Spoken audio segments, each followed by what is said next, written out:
ሰው እስከ 7 ሰዓት ፌስቡክ ሲያውሎ 3 ሰዓት ይነሳና ደግሞ መልሶ የሚያው ምኑን ነው ፌስቡክ። ኧረ እባካችሁ ከዚህ ተነሱ፣ ከዚህ እንነሳ በሉ። አዎ ከስንፍና መነሳት አለባችሁ።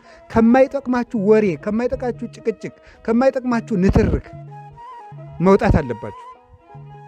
በቃ የማይጠቅማችሁ ነገር ተውት። የሆነ ሰው ራሱ ጓደኛ ተጣልቷችሁ ቴክስት ከጻፈል ያን በመመለስ ጊዜ ማባከን የለብህም። ከሱም ውጣ፣ ተው ዝም ብለህ። አይ ወንድሜ መስሎህ ከሆነ ይቅርታ፣ እኔ እንደዚህ አላሰብኩትም፣ ሌላ ጊዜ ተገናኝተን እናወራለን ብለህ ዝጋ።